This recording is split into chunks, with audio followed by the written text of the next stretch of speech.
At the neighborhood garage sale, my daughter-in-law labeled my engagement necklace. Old piece $10. When I revealed the story behind the necklace, she begged for forgiveness on her knees. I'm glad to have you here. Follow my story until the end and comment the city you're watching from so I can see how far my story has reached. I never thought a small white sticker could shatter my heart. $10, old piece.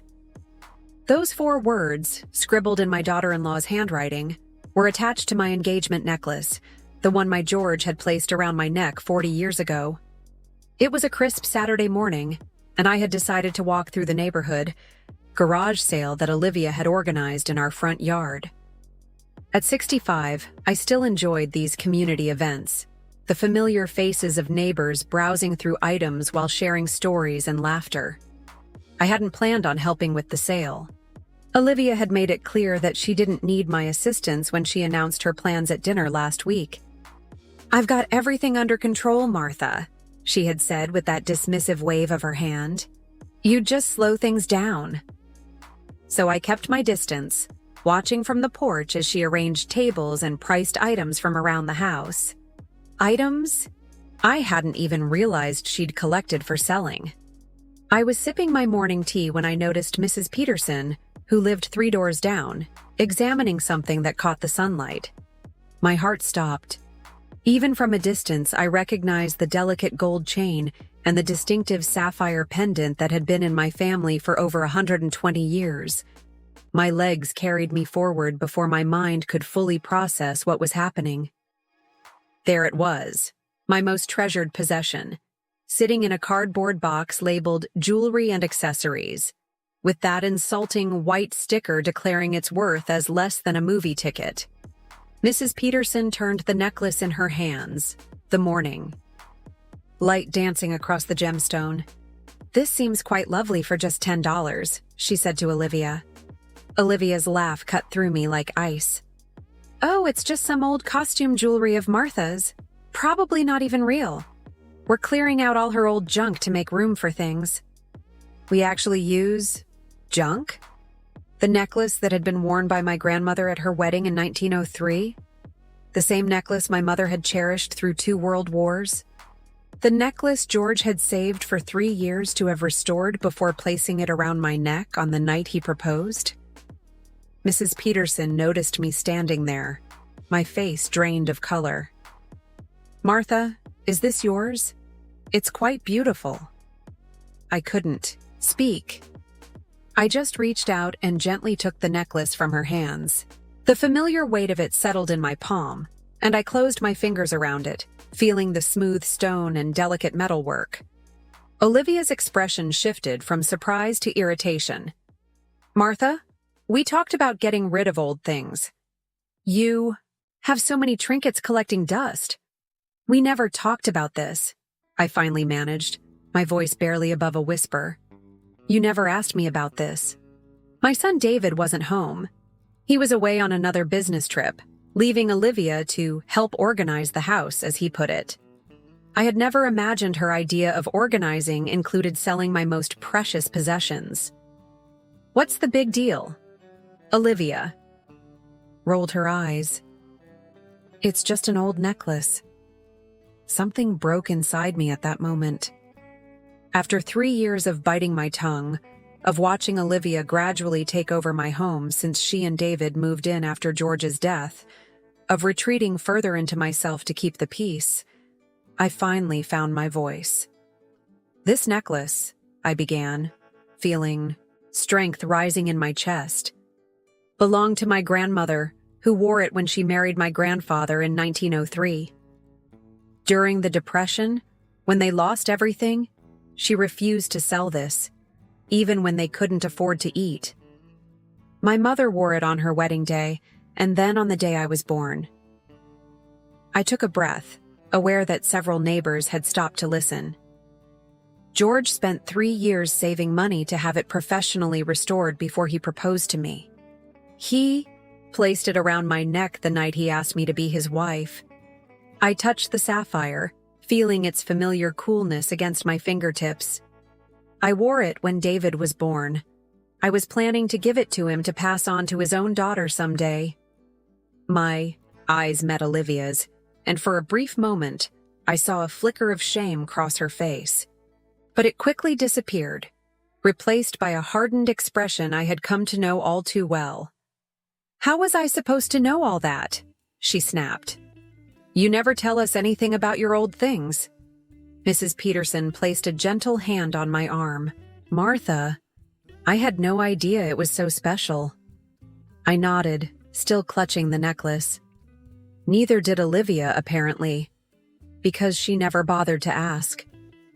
I turned and walked back into the house, the weight of the necklace in my hand the only thing keeping me grounded. Behind me, I could hear Olivia making excuses, laughing it off to the neighbors.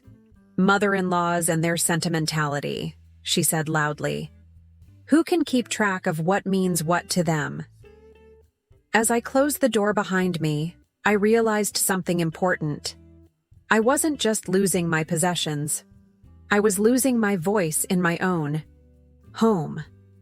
And for the first time since George died, I wondered if allowing David and Olivia to move in had been my greatest mistake. I sat on the edge of my bed, the necklace resting in my palm. My bedroom had become my sanctuary in recent years, the one place Olivia hadn't completely taken over. She'd suggested updating it several times, but I'd held firm. This was still mine. The sapphire caught the afternoon light streaming through the window.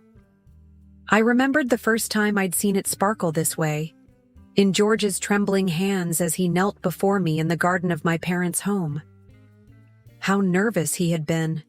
This strong man who could build anything, suddenly fumbling with the clasp. "It belonged to your grandmother," he had said. "Your mother thought you should have it now. I had it restored." I traced the delicate gold filigree surrounding the stone. The craftsmanship was exquisite, something no $10 garage sale sticker could ever reflect. A knock on the door pulled me from my memories. "Mom?" David's voice. He must have come home early. "Come in," I said, quickly wiping away tears I hadn't realized were falling. My son's tall frame filled the doorway. At 42, he looked so much like his father, the same broad shoulders, the same kind eyes. But lately, I'd noticed a hesitation in him when he spoke to me, as if he was constantly mediating between his wife and his mother. "Olivia told me what happened," he began, sitting beside me on the bed. "She feels terrible." I doubted that very much, but I kept the thought to myself. "She didn't know the necklace was important," he continued. "You have so many things, Mom. How was she supposed to know?" "She could have asked me," I said quietly. "That's typically what people do before they sell someone else's possessions." David sighed, running a hand through his hair, just like George used to do when he was troubled. "Mom, you know Olivia is just trying to help. This house has so much stuff. Since Dad died, you haven't been very good at letting things go." I closed my fingers around the necklace. "There's a difference between stuff and treasured family heirlooms, David." I know. He patted my hand. "But honestly, Mom, sometimes it's hard to tell which is which. You keep everything." Did I? I looked around my bedroom. Yes, there were photographs on every surface, books that George and I had read together, the quilt my mother had made for my wedding. But these weren't just things. They were anchors to a life I'd loved, touchstones to people now gone. "Your father understood the difference," I said softly. A flash of something, guilt perhaps, crossed David's face. He stood up abruptly. "Olivia really is sorry. She's making your favorite dinner tonight as an apology." Pot roast wouldn't fix this, but I nodded anyway. What good would it do to argue? After David left, I walked to my closet and pulled out the old cedar chest where I kept my most precious items. I wanted to be sure everything was still there. the letters George had written me during our courtship, my parents' wedding album, the silver baby rattle that had been David's. As I sorted through the contents, a cold realization washed over me. Several items were missing. My mother's cameo brooch, the pearl earrings George had given me for our 25th anniversary, and the small music box that played Claire de Lune that had sat on my bedside table for decades. I hadn't noticed them gone, because I didn't wear jewelry often since George's passing. But now, looking at the empty spaces in my jewelry box, dread pooled in my stomach. Had these pieces also ended up in Olivia's garage sale? Or had they disappeared earlier, sold without my knowledge? When I came downstairs for dinner that evening, Olivia was all smiles and saccharine sweetness.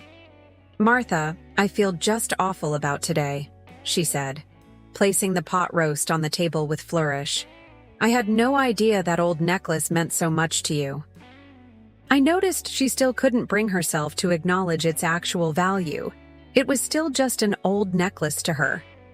"There are many things in this house that mean something to me, Olivia," I said, taking my seat. "Things that have been disappearing lately."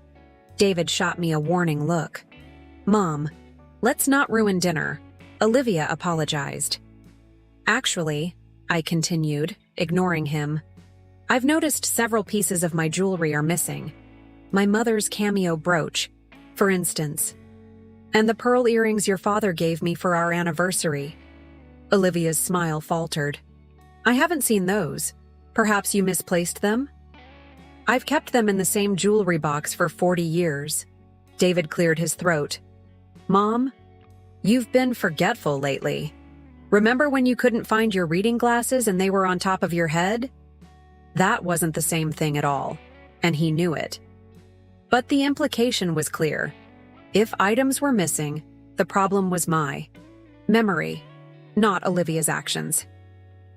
"I'm not imagining this, David." An uncomfortable silence fell over the table. David served the pot roast while Olivia poured the wine with hands that trembled slightly. I noticed her exchange a quick glance with my son, a look I couldn't quite decipher. Later that night, as I prepared for bed, I heard them arguing in hushed tones down the hall. I couldn't make out the words, but the tension in their voices was unmistakable. I placed the necklace carefully in my bedside drawer, tucking it beneath my Bible where I hoped it would be safe. As I did, I remembered something George had told me just before he died. "Don't let anyone make you small in your own home, Martha. This is your castle, your legacy."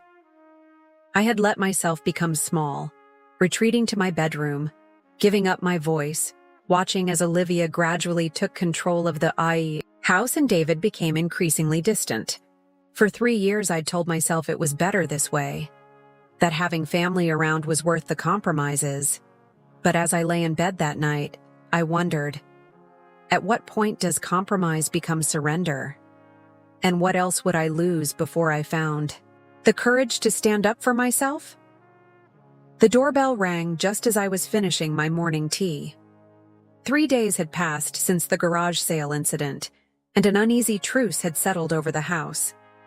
Olivia was overly polite, David was rarely home, and I had taken to keeping my bedroom door locked when I wasn't in it. I opened the front door to find Evelyn Baker, my neighbor from across the street, standing there with a small wrapped package. "Martha, I hope I'm not disturbing you," she said, her kind eyes crinkling at the corners. "I wanted to return this to you." She handed me the package. "I bought it at your garage sale, but when I heard what happened with your necklace, I realized you might not have known about this either." My hands trembled slightly as I unwrapped the tissue paper. Inside was my mother's silver and turquoise brooch, the one she'd worn every Sunday to church for 40 years. "Evelyn," I whispered. "Thank you. I had no idea this was gone." "I paid $20 for it," she said. "But I don't want your money back. I just thought you should have it." I invited her in for coffee, my mind racing. How many other treasures had Olivia sold without my knowledge? The young lady, Your daughter-in-law said you were downsizing, Evelyn explained as we sat at the kitchen table. She mentioned you were moving to a retirement community soon. The cup nearly slipped from my hand. She said what? Evelyn looked uncomfortable. That you were selling things because you'd be moving to a smaller place. Willowbrook Retirement Village, I think she said. I'd never heard of Willowbrook, and I certainly had no plans to move anywhere. George and I had built this house together 40 years ago, chosen every fixture, planted every tree in the yard. I'd always planned to stay here until I couldn't anymore. After Evelyn left, I sat in George's old armchair in the living room, the brooch clutched in my hand, trying to make sense of everything. Why would Olivia tell people I was moving? What else had she been saying or selling behind my back? I waited until I heard Olivia leave for her yoga class before I began my search. I started in the attic, where most of our family heirlooms were stored. As I suspected, several boxes were missing, the ones containing George's collection of vintage watches, my grandmother's hand-painted china, and the silver serving pieces we'd received as wedding gifts. Next, I checked the garage, looking through the boxes left over from the sale. Most contained genuinely unimportant items, old magazines, outdated kitchen gadgets, clothes that no longer fit. But in a small box near the back wall, I found something that made my blood run cold. It was a printed list titled Martha's Items, for sale, in Olivia's handwriting. The list included things that had already been sold at the garage sale, with prices and the names of buyers. But more disturbing was the second page labeled for online auction, which included my diamond tennis bracelet, listed as vintage costume jewelry, George's grandfather's pocket watch, antique timepiece, minor repairs needed, and several other valuable family pieces. I took the list to my bedroom and closed the door, my heart pounding. This wasn't just thoughtlessness, it was deliberate. Olivia was systematically selling off my possessions while telling the neighborhood I was moving to a retirement home. I was still sitting there, trying to decide what to do, when I heard David's car pull into the driveway. He wasn't supposed to be home until evening. I tucked the list into my sweater pocket and went downstairs. He was in the kitchen, pouring himself a glass of water, his face drawn and tired. "You're home early," I said. "Meeting got canceled." He leaned against the counter, not quite meeting my eyes. "Mom, we need to talk." Something in his tone made me wary. "About what?" He sighed. "Olivia thinks, we both think, it might be time to consider some changes." "What kind of changes?" But I already knew. "You're getting older, Mom. This house is too big for you to manage alone.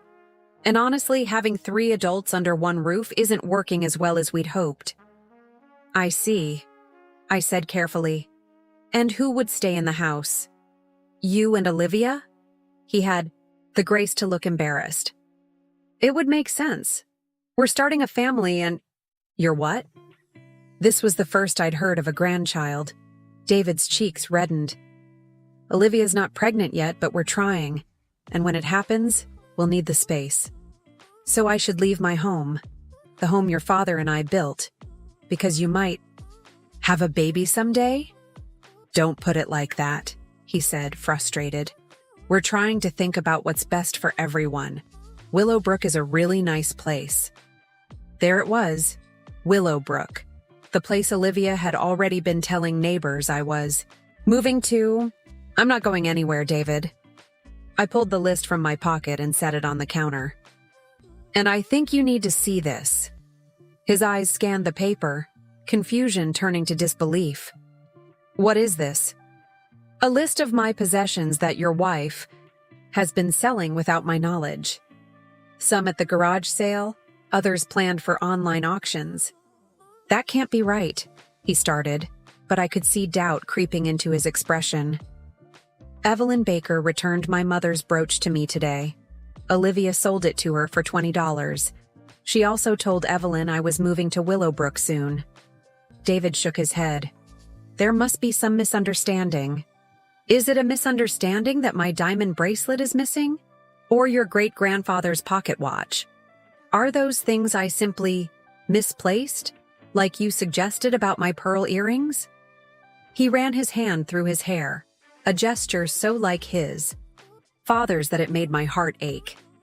I'll talk to Olivia. You do that, I said, taking back the list. And while you're at it, ask her why she's been telling people I'm moving when no one ever discussed this with me. After David left the room, I returned to my bedroom, emotionally exhausted. I sat on the edge of my bed and opened the drawer where I'd hidden my necklace beneath the Bible. It was gone. Panic surged through me as I emptied the drawer, searching frantically through every item. But there was no denying it. The necklace had vanished. Again. Just then, my phone buzzed with a text from Margaret, my oldest friend. It was a link to an online auction site with a message. Martha, isn't this yours? Spotted it while looking for vintage jewelry. I clicked the link, and there it was, my engagement necklace, photographed on a white background, described as antique sapphire and diamond pendant, circa 1900. The listing had been posted by a seller called Olivia's Treasures. I stared at my phone screen until it went dark, my hands shaking so badly I could barely hold it. Olivia's Treasures. There was no mistaking who had taken my necklace from my drawer and listed it for sale. Before I could even process what I was seeing, I heard the front door open, followed by Olivia's voice chatting animatedly on the phone. She was home from yoga class. Something in me snapped. All the hurt, all the betrayal, all the quiet compromises I'd made over the past 3 years crystallized into a single burning conviction. Enough was enough. I marched downstairs, still clutching my phone. Olivia was in the kitchen, setting down her yoga mat and water bottle. She looked up, her practiced smile faltering when she saw my expression. Martha, is everything okay? I held up my phone, showing her the auction listing. You tell me. Her face went through a series of expressions: surprise, guilt, and finally, defiance. She ended her call abruptly. You went through my things? She asked, trying to turn the tables. No, Olivia. You went through mine. You took my necklace from my bedroom drawer and listed it for sale online. She crossed her arms. You don't use it. It was just sitting there collecting dust. It was in my drawer, under my Bible, I said, my voice dangerously calm. You had to search for it. David and I were discussing downsizing your things, she said, as if this explained everything. You have so much stuff, Martha. It's not healthy. So you decided to steal my possessions and sell them? After I explicitly told you how important that necklace is to me? She sighed dramatically. You're overreacting. It's just old jewelry. It's my history. My family's history. I took a step closer to her. And you have no right to take it from me. Olivia's eyes narrowed. This house is too full of the past. Too full of George. David can't even breathe in here sometimes because everything reminds him of his father. Did David tell you that? I asked, though I already knew the answer. He doesn't have to. I see how he looks at all these relics. They're holding everyone back. They're not holding anyone back. They're reminders of love, of family. She laughed, a cold sound that echoed in the kitchen. Family? Is that what you call it? Do you know what it's like living in the shadow of St. George and Perfect Martha? The couple who had the ideal marriage, the perfect love story. I was stunned into silence. Was that how she saw us? David feels like he can never measure up, she continued, her voice rising. His father was such a wonderful man, such a devoted husband. And you're the grieving widow who sacrificed everything for her family. I never claimed to be perfect, I said quietly. You don't have to. It's in every picture on the wall, every story you tell, every treasure you cling to. The front door opened and David walked in.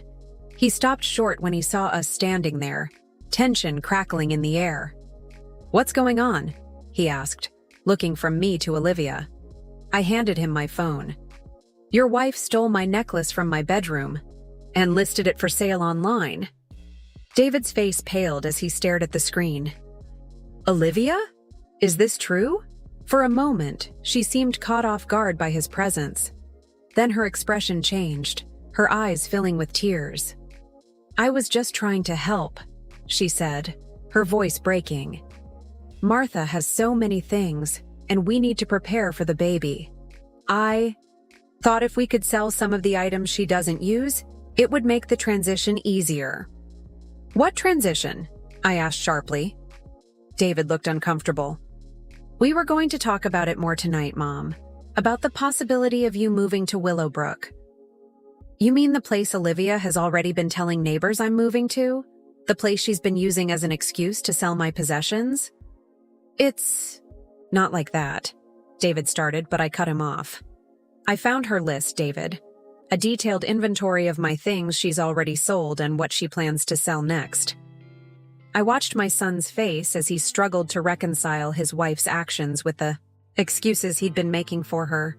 For the first time, doubt flickered in his eyes. Olivia, he said slowly. Did you take the necklace from Mom's room? She hesitated, then straightened her shoulders. Yes, I did. But not for the reasons she's implying. I just thought it was time to let go of some of these old things.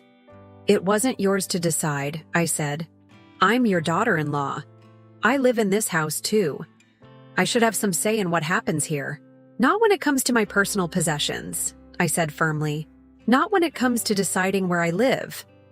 David rubbed his forehead. Mom, no one is trying to force you out.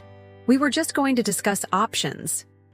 While Olivia was already selling my things and telling the neighborhood I was moving, I shook my head.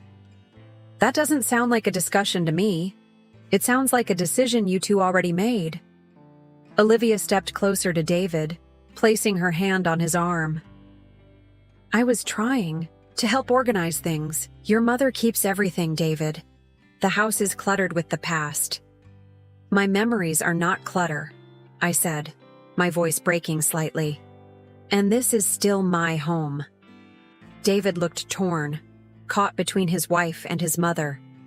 The old Martha might have backed down then, might have tried to smooth things over to keep the peace, but I wasn't that woman anymore.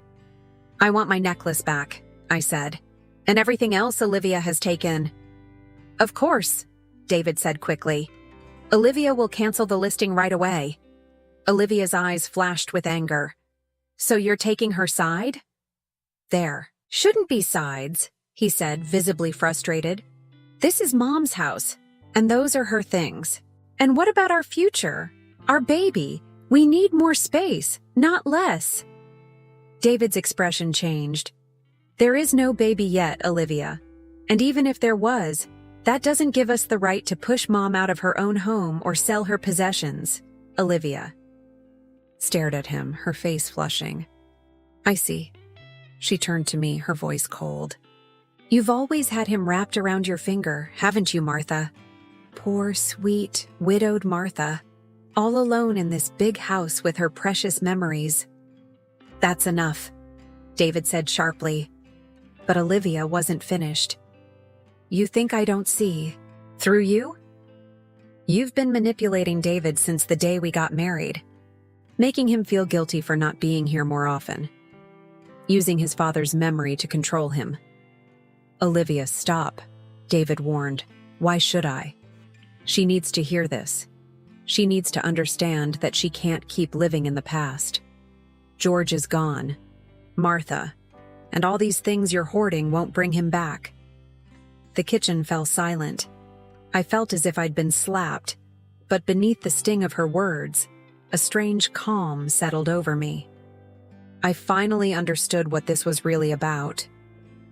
You're right, Olivia, I said quietly. These things won't bring George back. But they remind me of a life well lived, of love that doesn't disappear just because someone dies.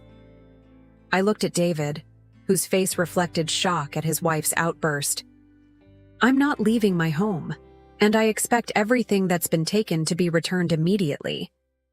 Then I turned back to Olivia, meeting her gaze steadily.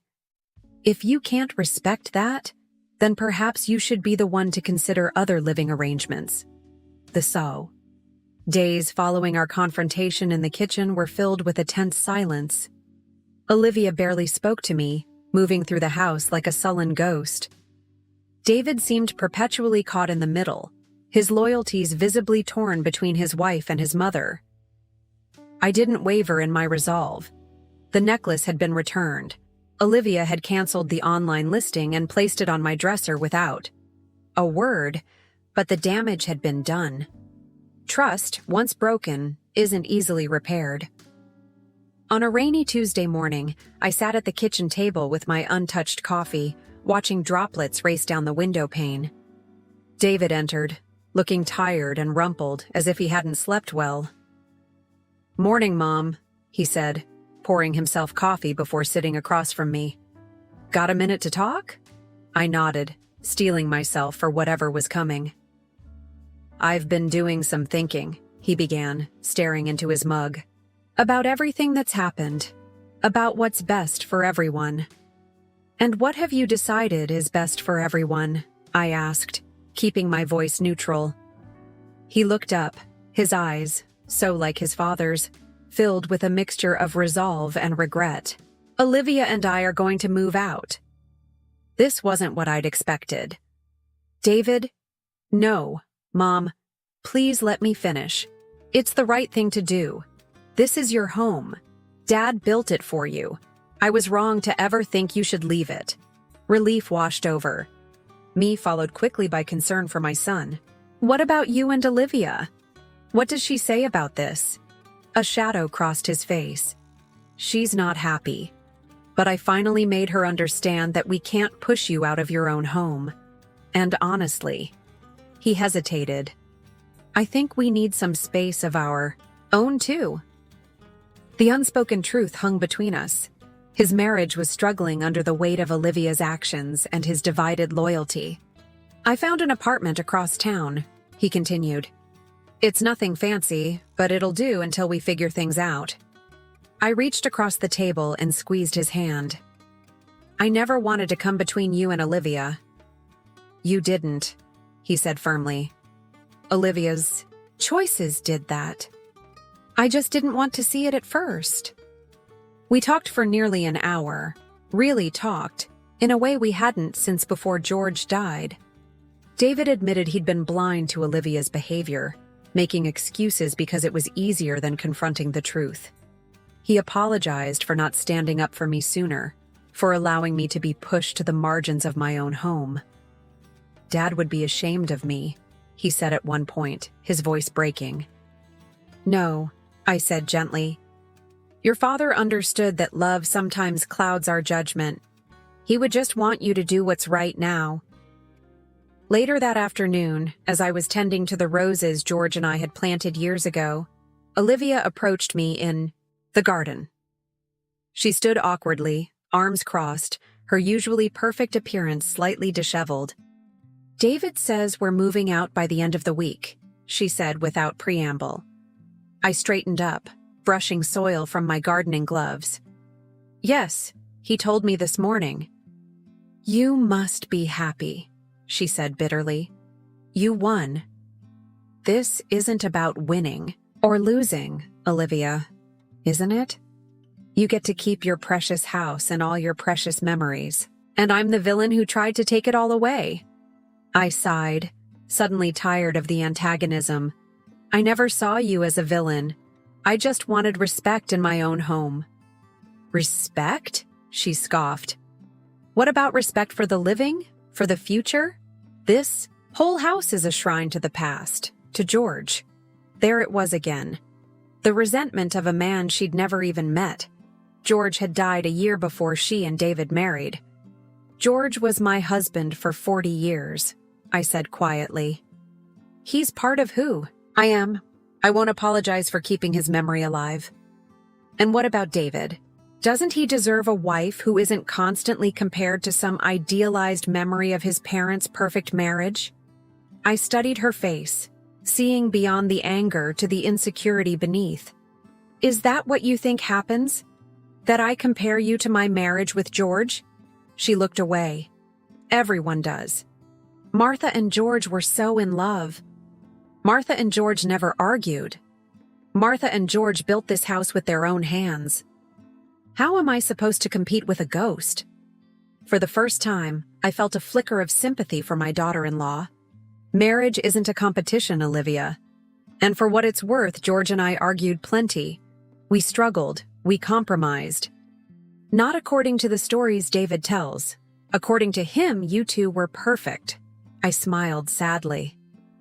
Memory is kind that way. It softens the rough edges. Olivia was quiet for a moment, then asked, "Did you ever think about moving on?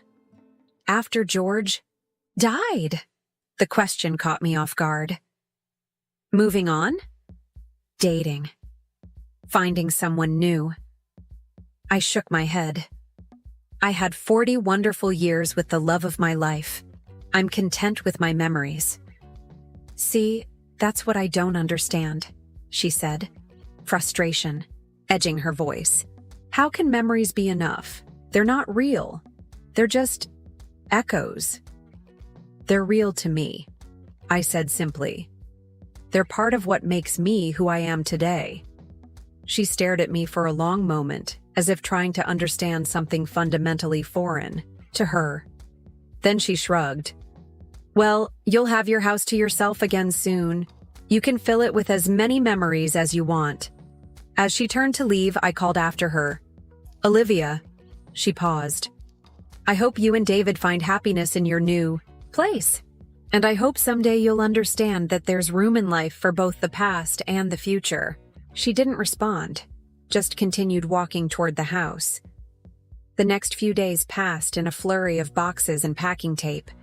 I stayed out of the way as David and Olivia prepared for their move, offering help only when asked. Most of the furniture was mine, so they were primarily packing personal belongings and kitchen items they'd accumulated during their time here. On their last evening in the house, David knocked on my bedroom door. When I opened it, he was holding a small box. I found these in Olivia's closet, he said, handing it to me. I think they belong to you. Inside were my missing pearl earrings, my mother's cameo brooch that Evelyn had returned, and several other pieces of jewelry I'd thought were lost forever. Thank you, I said, touched by his honesty. He shifted uncomfortably. There's something else. From his pocket, he pulled out a piece of paper and handed it to me. It was a receipt from a pawn shop, dated 3 months earlier, listing several items including gold pocket watch and diamond tennis bracelet. I'm so sorry, Mom, he said, his voice thick with emotion. I didn't know. I'll try to get them back, I promise. I folded the receipt and handed it back to him. Some things can't be recovered, David, but I appreciate you telling me the truth. He nodded, blinking back tears. I've been such a fool. We all make mistakes, I said gently. What matters is how we make them right. Later that night, as I lay in bed listening to the quiet sounds of an emptying house, my thoughts turned to George. What would he think of all this? Of the woman I'd become in his absence?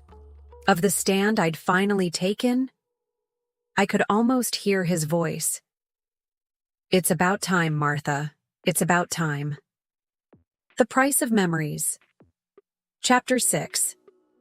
The reconstruction, 1 year can change everything. It's been exactly 12 months since David and Olivia moved out of my house.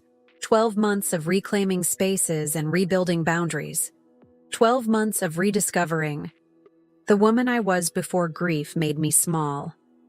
The house feels different now, lighter somehow, as if it too has shed a burden. I've redecorated some rooms, keeping the best of the past while making room for new possibilities. George's armchair still sits in the corner of the living room, but now it's paired with a bright blue throw pillow I bought on a day trip to the coast with my sister. The walls have fresh paint, but the photographs remain, tangible reminders of a life well lived. This morning, I'm preparing for a special occasion. The dining room table is set with my grandmother's china, the pieces Olivia didn't manage to sell. Polished silverware gleams in the sunlight streaming through windows I washed yesterday, and a vase of fresh-cut roses from my garden serves as a centerpiece. Today, David is coming for lunch, and he's bringing someone I haven't seen in months, Olivia. Their separation wasn't easy. For a while, David called every day, his voice strained as he navigated life apart from his wife. They tried counseling, took a break, and somehow found their way back to each other. Olivia got a job at an art gallery, started therapy, and according to David, has been working hard to understand why she felt so threatened by memories and sentimental objects. I'm not naive enough to believe people change completely, but I've lived long enough to know that growth is possible when we're willing to face our failures. The doorbell rings precisely at noon. I smooth my dress, a new one I bought specifically for today, and open the door. David stands there, looking more at peace than I've seen him in years. Beside him is Olivia, holding a small wrapped package, her expression a mixture of nervousness and determination. "Mom," David says, leaning in to kiss my cheek. "You look wonderful." "Thank you both for coming," I say, stepping back to let them enter. The initial moments are awkward, filled with careful politeness and cautious smiles. We make small talk about the weather, David's work, the renovations I've made to the house. Gradually, the tension eases as we settle into the dining room and share the meal I've prepared. Over dessert, George's favorite apple pie made from his mother's recipe, Olivia clears her throat. "Martha," she begins, her voice steadier than I expected. "I owe you an apology, a real one this time." David reaches for her hand, a gesture of support. "What I did, selling your things, trying to push you out of your home, it was wrong, inexcusable." She takes a deep breath. "I've spent a lot of time in therapy trying to understand why I did it." I set down my fork, giving her my full attention. "I was jealous," she admits. "Of your marriage, of your history, of the place you held in David's heart. I felt like I was competing with ghosts I could never beat. I never intended to make you feel that way," I say softly. "I know that now, but back then I couldn't see past my own insecurities." She glances at David. "I almost lost everything that mattered because I couldn't accept that the past is part of who we are." David squeezes her hand. "We've both learned a lot this year." Olivia reaches for the package she brought and slides it across the table to me. "This isn't a way to buy forgiveness. I know it doesn't work that way. But I wanted you to have this." Unwrap it carefully, unsure what to expect. Inside is a small wooden shadow box. Behind the glass lies George's pocket watch, the one I thought was lost forever when Olivia pawned it. "David found the pawn shop receipt," she explains. "But when we went back, they'd already sold it. I spent months tracking it down through online forums and collector groups." My fingers trace the glass covering the watch face. It had belonged to George's grandfather, passed down through generations. The fact that she went to such lengths to recover it speaks volumes. "Thank you," I say, emotion making my voice thick. "This means a great deal to me." "There's something else," David says, reaching into his jacket pocket. He hands me a small velvet box. Inside is my sapphire engagement necklace, but it's been altered. Now, attached to the chain near the clasp, is a delicate gold charm shaped like a rose. "We wanted to add something new to symbolize a fresh start," David explains.